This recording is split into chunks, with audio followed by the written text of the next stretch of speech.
नमस्कार दोस्तों, सच्ची कहानियों में आपका स्वागत है।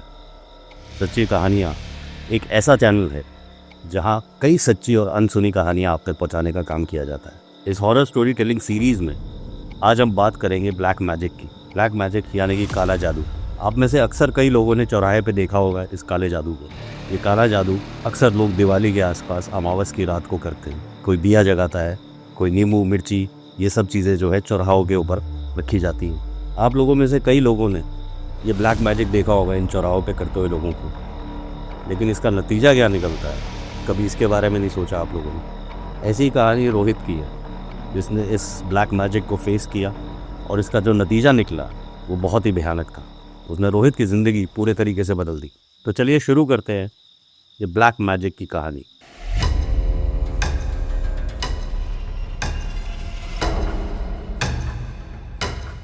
ये कहानी है दिल्ली के आर के पुरम की। दिसंबर का महीना था, बहुत सर्दी पड़ रही थी। टेम्परेचर लगभग 4-5 डिग्री रहा होगा। रोहित उस समय 18 साल का था। वो अपनी माँ के साथ एक सरकारी फ्लैट में रहा करता था। पिता के जाने के बाद ज़िंदगी काफ़ी समय के बाद वापस पटरी पे आई थी। रोहित को फिटनेस का बहुत शौक था। सुबह 3 बजे उठकर रनिंग करनी, उसके बाद 2 घंटा जिम जाना और फिर स्विमिंग करनी। रोहित का ध्यान हमेशा फिटनेस में ही लगा रहता था। ऐसा ही कुछ रूटीन रोहित कई महीनों से फॉलो कर रहा था। एक रात करीब 2:30 बजे रोहित का अलार्म बजा।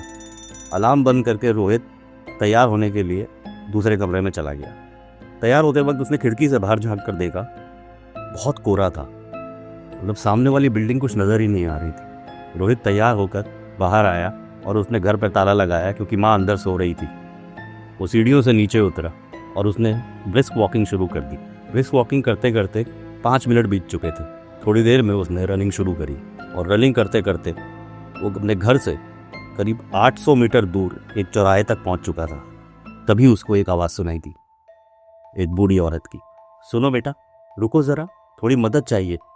रोहित एकदम से रुक जाता है। पीछे मुड़कर देखता है तो एक बूढ़ी औरत करीब 70 साल की उसकी ठीक पीछे खड़ी होती है। रोहित उस औरत से पूछता है, अरे अम्मा, इतनी सुबह क्या हुआ? बूढ़ी औरत बोलती है, बेटा आसपास कोई पुलिस स्टेशन है? रोहित कहता है, हाँ अम्मा, आर के पुरम सेक्टर 12 में एक पुलिस स्टेशन है। यहाँ से करीब 2-3 किलोमीटर दूर होगा। रोहित ये बात बोलकर वॉक करना शुरू कर देता है, लेकिन तभी वो औरत फिर बोलती है, बेटा रास्ता बता दोगे? मैं नहीं हूँ ना यहाँ, मुझे नहीं पता कहाँ पर है ये पुलिस स्टेशन।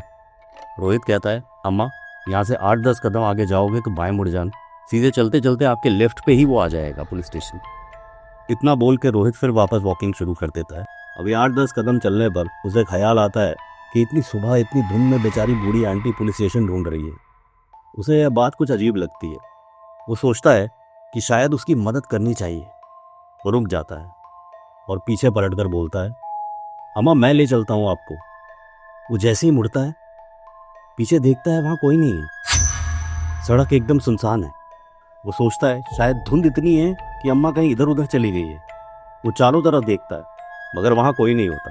उसे लगता है कि शायद वो अपने घर चली गई होगी।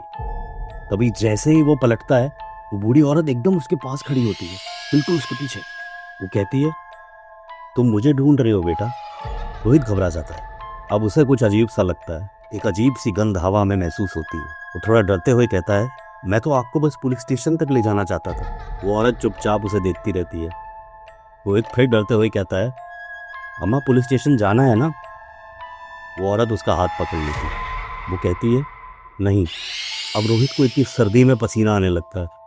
वो अपना हाथ छुड़ाने की बहुत कोशिश करता है, मगर उस औरत ने हाथ इतना कसकर पकड़ा होता है कि वो छुड़ा ही नहीं पा रहा होता। वो अपनी पूरी ताकत लगाने के बाद भी वो हाथ नहीं छुड़ा पाता। तभी वह गली के कुत्ते आ जाते हैं और वो ज़ोर ज़ोर से भौंकना शुरू करते हैं। उन कुत्तों की आवाज़ कुछ अजीब सी लगती है। वो उस औरत की तरफ ही देखते हुए भौंक रहे होते हैं। इतने में वो औरत रोहित का हाथ छोड़ देती है और बोलती है, जा माफ़ किया तेरे को, और तभी गायब हो जाती है। अचानक कुत्तों का भौंकना भी बंद हो जाता है। वो सब वहाँ से चले जाते हैं, मगर रोहित, जो अब भी डर से पसीने में भीगा हुआ है, इधर उधर देखता है। उसको कुछ समझ नहीं आता कि आखिर ये हुआ क्या। तभी उसकी नज़र उस चौराहे पर पड़े वहाँ काले धागे से लिपटी एक गुड़िया पर पड़ती है, जिसके आसपास नींबू और मिर्ची और लाल सिंदूर पड़ा होता है। रोहित को थोड़ा समझ आने लगता है। वो अपना पैर ऊपर करके देखता है तो उसके जूते के नीचे लाल सिंदूर लगा होता है। इतना देखते ही उसको समझ में आता है कि उसके साथ क्या हुआ। वो डर के मारे अपने घर की तरफ भागता है। घर पहुंचते ही देखता है कि माँ जगी हुई है। वो माँ को इतनी सुबह जगह देख के हैरान हो जाता है। कहता है, आप इतनी जल्दी क्यों जग गई? माँ कहती है, पता नहीं कौन सुबह सुबह घर की घंटी बजा रहा था। मैं उठकर बाहर आई तो कोई था ही नहीं। रोहित अब और परेशान हो जाता क्योंकि पहले कभी ऐसा हुआ ही नहीं। वो घर के बाहर घंटी चेक करने जाता है कि कहीं उसमें कोई स्पार्क तो नहीं। बाहर पहुंच के उसको जो दिखता है उससे उसके पैरों तले जमीन खिसक जाती है। वही बुढ़िया उसी धागे में लिपटी घर के बाहर पड़ी होती है। वो बहुत डर जाता है। वो अपनी माँ को सब बता देता है, कैसे उसे वो बुढ़िया मिली और वो कैसे गायब हो गई। माँ एकदम से खड़ी होती है और उससे उसके जूते लाने को कहती है। रोहित अपने जूते लाकर माँ को देता है। माँ जैसे ही जूते पलट कर देखती है उस पर वो सिंदूर अब भी लगा होता है। वो भाग कर एक बैग लेकर आती है।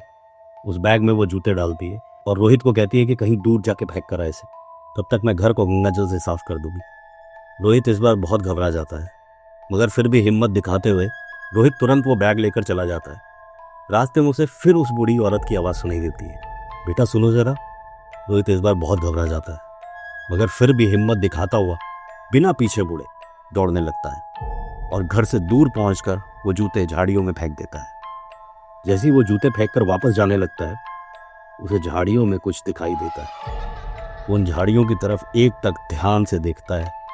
वो बूढ़ी औरत उन झाड़ियों के बीच में बैठी हुई होती है और रोहित को देखकर मुस्कुरा रही होती है। तो दोस्तों, आपने जो सुना उसे कहानी कहना गलत होगा। ये कोई कल्पना नहीं, ये एक सच्ची घटना है। अगर आपने भी लोगों को चौराहों पर काला जादू करते हुए देखा है तो कमेंट करके बताएं और हमेशा सावधान रहें। ऐसी ही अनसुनी डरावनी सच्चाइयों को महसूस करने के लिए चैनल को सब्सक्राइब ज़रूर करें। अगली सच्ची कहानी में फिर मिलेंगे, तब तक के लिए डरते रहो।